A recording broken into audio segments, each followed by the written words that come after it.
Lifestyle से आज हम बना रहे हैं बोनलेस शाही। उसके लिए मैंने आधा कप मक्खन और आधा कप देसी घी लिया। 5 मैंने मीडियम प्याज लिए हैं जो बारीक बारीक चॉप कर लिए हैं 2 हरी मिर्च के साथ। अब हम इसमें 1 टेबलस्पून अदरक और 1 टेबलस्पून लहसुन डाल देंगे। अब मेरे पास 1.5 किलो बोनलेस चिकन है, ये डाल देंगे।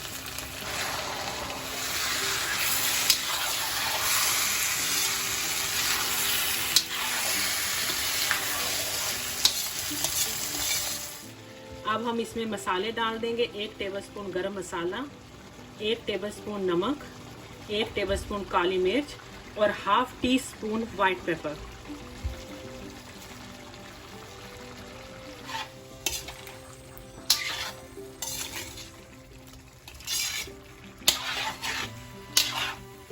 मैं इसमें दही डालने लगी हूँ। मेरे पास ग्रीक योगर्ट है, आप नॉर्मल योगर्ट भी ले सकते हैं।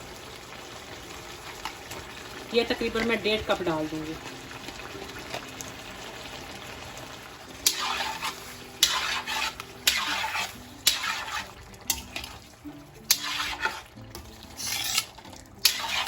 अब मैं इसमें 2 टेबलस्पून कसूरी मेथी डाल दूंगी।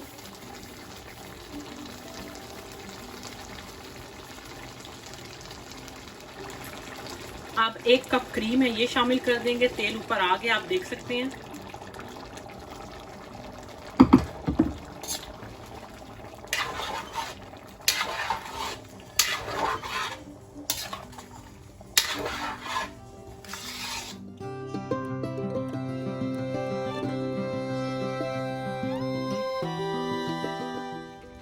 कढ़ाई हमारी तैयार है, ऑयल ऊपर आ गया है।